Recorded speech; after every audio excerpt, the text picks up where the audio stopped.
It's good for you guys to understand that nothing is ever going to go as planned, meaning that real estate is all about pivoting. And I think it's a good lesson for life as well.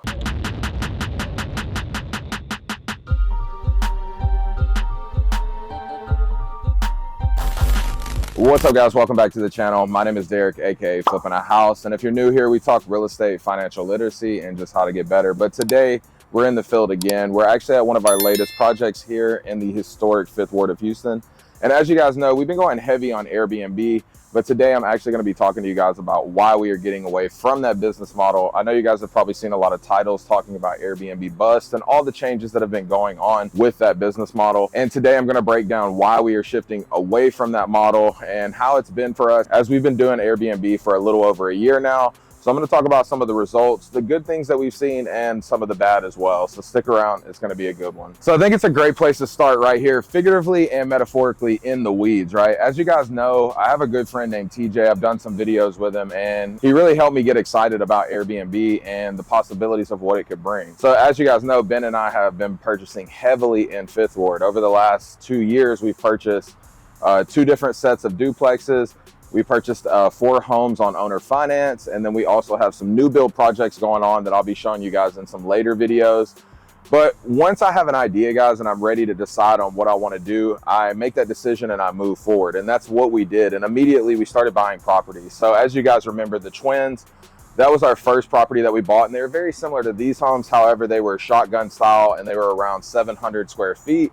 And those were originally 3 1s that we turned into 2 2s. And our experience over the last year has been pretty good. And the reason being is because when we went to refinance, we got a really high appraisal, and our mortgage for both of those homes was around $1,800. Now, we cash flow anywhere from $3,000 to $3,200 on a monthly basis. With cleaning costs, security, electric, water, these things that add up, we can net anywhere from $500 to $1,000 on any given month. So that property has actually been pretty good. Now, if you guys remember the video I made a while back about the other properties that we purchased by downtown, once again, those homes were a fantastic purchase. We picked them up for $150,000. We ended up putting a little over $100,000 into them, and then they ended up appraising for $430,000. So we have a lot of equity in that deal, but when we went to refinance, it was during the market shift, so the rates were crazy. So long story short, our monthly note on that home is $1,000 more than the original Providence property. Now, if you guys remember, I just told you that we would net on a good month anywhere from $500 to $1,000. So if our note is exactly $1,000 more, you can see that, well, we're losing money on that deal. Now, over the last couple months, what we realized is the new houses that we've purchased, that duplex on Arapahoe and our beach house down in Galveston, just with the notes being so high, they're just not really cash flowing money. And as you guys know, we're not in the business to lose money. And right now on a monthly basis with all 5 of our properties, our notes are around $7,300 alone. That's a huge chunk of money, but those bills have to get paid. Now, when you add on cleaning fees, which we've been averaging around $2,000 to $3,000 a month, and then you have things that go bad, which I'll talk about in just a second, we're not really making money. I mean, if you look at last month in March, it was our highest month yet. We did over $10,000 in revenue, but we actually still lost money. And the reason being is because of all these fees, the high mortgage note, and a few bad things that happened as well. All right, now when we look at projections for the summer and what's to come, I think there's an opportunity to definitely make some money. Now, the problem is, though, the notes aren't going to change, and we're locked in on those rates for up to 5 years. So me and my business partner, Mr. Benjamin, we sat down and we had a discussion about how we want to move into the summer and how we want to prepare for this as we're slowly bleeding out money in that business. Now, once again, I'm all about less is more. So we sat down and we had a talk, and we decided that it's probably best to go ahead and sell the Arapahoe property. I mean, we have over $100,000 in equity. And then we also have this property here on Noble, which we're at the finish line with the remodel, and I'll take you guys inside to see what all we've done and talk about that. But really, when it comes down to it, at the end of the day, men lie, women lie, but numbers do not. And the thing is, with both of these properties that we've purchased, because we got them so cheap, we have a bunch of equity, but we do not have the cash flow. So what we realized is the property that I was telling you guys about that we bought on owner finance, it's 4 homes. Our monthly note for those 4 properties alone is only $1,500. So if we sell 2 properties We take the capital, we dump it into those 4 homes, and we fix them up for around that $70,000 to $100,000, depending on how much rehab we do. So looking back at the numbers, what we realized is that we really just need to sell 2 properties. Our plan is to keep the Galveston Beach House, as we just got it live. We realized that we can make a lot of money on it during the summer, and then we should be able to make the numbers work throughout the rest of the year. Now, what we also realized is we don't really have attachment to these properties as we thought we did. We can take the equity that we've been positioned with and take that money and repurpose it into a home that will not only give us more equity, but will also give us the cash flow that we're looking for, where we would be able to net around $3,000 to $5,000 a month. We would have less properties and less problems. But speaking of problems, let's talk about them. Now, when we talk about problems, you have to think it's a little bit different from an owner's perspective versus doing arbitrage. Now, as you guys know, we do real estate for ownership. So whenever we got into this business model, it was to utilize the BRRRR strategy and be able to create cash flow, but also have some equity in case situations like this happen and we have to pivot in our business model. Now, on top of that, it comes with a lot of problems, and let's get into those. For starters, a lot of these homes that we've been purchasing, because we're able to get them so cheap, is because they're 1930s homes, meaning that they're pretty solid homes, but we're gonna have to come in, update a lot of these remodels. As the one we're standing in, we had to get down to the studs and redo a lot of things. Now, you think that when you rehab a property that you're just gonna go in, you're gonna rehab it and be done, but you have to think we have a lot of overturn in these properties. I mean, literally every weekend, we're getting large groups of people coming in, and it just is what it is. People break things. And not only that, they don't give a shit. It's not their property, right? So there's things that they would do in your property that they wouldn't necessarily do at home, such as partying, smoking weed, breaking items. Like we just had a door broke in one of our properties. We had some staircasing broke. And with these older homes, they're not as strong, as a new build would be per se. So things break easier. On top of the high turnover rate, we're getting a lot of complaints just due to the area that we're in. Now, when I learned from my buddy TJ, and I definitely believe this, in certain areas, as long as you have a great product, most people aren't going to care.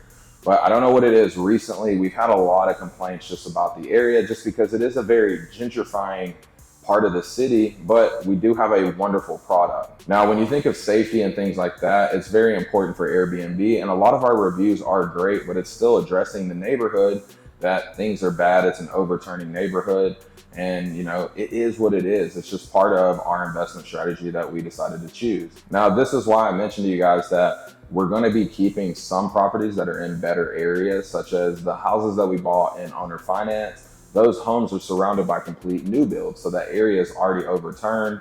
A lot of the neighbors care about the appearance of the neighborhood, so they're actually ready for us to overturn those properties just so they feel safer in their neighborhood. Now, on top of that, reviews are everything with Airbnb, and the business model has just changed significantly over the last year, and this is what I mean. Over the last year of Airbnb, you've seen a lot of changes due around fees, right? You used to be able to charge people fees if they had large groups, but Airbnb does this thing where they give you a price and then you get to check out, and then that price is a lot higher. And they started getting a lot of complaints. And even as somebody who owns a bunch of Airbnbs, I'm not gonna lie to you guys, I'm more of a hotel person.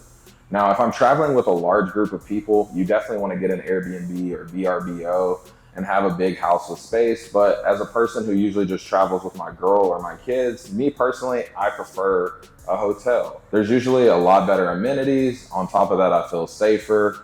And on top of that, you don't have to worry about showing up and say the property wasn't properly cleaned or anything like that. Now, the last problem that I want to address is something that we can't necessarily control, and that is cleanliness of former guests. So we had a situation recently where somebody brought in bed bugs to our property, and we've spent the last month fighting, bombing, and we cannot get rid of them, where we literally just had to send an exterminator yesterday to make sure that it is good to go for the guests this weekend.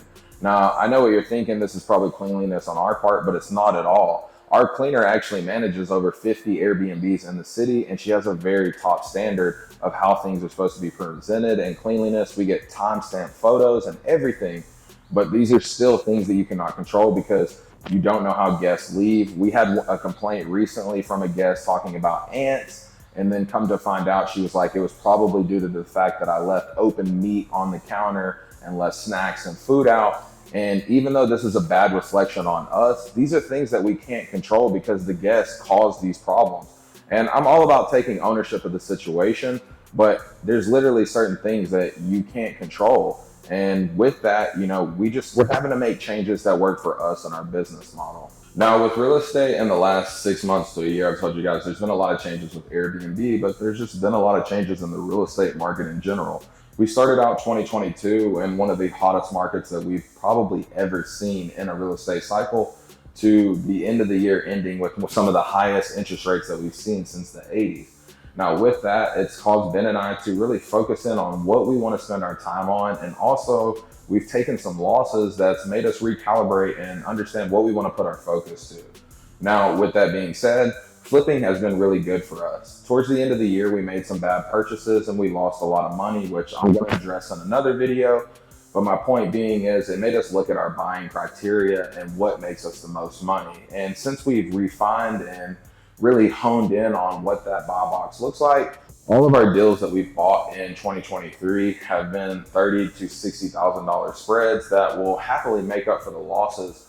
But it makes us look at this business model as well. I mean, if we're losing money over here, we're losing money in our flipping business, guys, eventually a business is going to sink. It's like a ship. So after recalibrating, understanding what we need to get off the books, it's good for you guys to understand that nothing is ever going to go as planned, meaning that real estate is all about pivoting. And I think it's a good lesson for life as well. When things aren't going right, it's always good to take a moment, sit down, reevaluate the last 3 to 6 months, see what's been working and what hasn't. Oftentimes what you'll realize is less is more. And that's for us what we're going to focus on. Moving forward, we're going to be focusing on flips and doing that at a high volume because we can and we can control that and make a lot of money. We're still going to do the Airbnbs where we're going to get less properties that make more money. That should be important. And then number 3, we're going to focus on doing 1 to 2 new construction builds every year, because those big chunks of $100,000 to $200,000 is great. We can also look at the future and continue buying single family rentals as well to really build that capital. But it's important to always look back and see what are you doing that you could do less of but get more of a return. So that's all I have to say about Airbnb, guys. I want to give you guys a quick tour of these properties. Now, when we bought the homes, they were originally 1 bedroom, 1 bath. We have now turned them into 2 bed, 1 bath. Now, since they're on the same lot, they will be considered a duplex. But I'm gonna give you guys a walk around. Right now, we're standing in the master bedroom. And then as you guys come around, we have the master bathroom as well. And we just have a couple little knickknack things that we need to get done in here. There's a cabinet that needs to be put up over here. We have glass doors that's missing, but we're about 90% at the finish line. And then this comes into what is considered the living room, which is pretty open. And then we have a smaller kitchen as well, which will have an electric range, microwave. The fridge will be over here. And then we have the entrance towards the front of the homes. And we have a nice secondary bedroom as well. Now, the floor plan isn't the best, but we try to make it the most functional.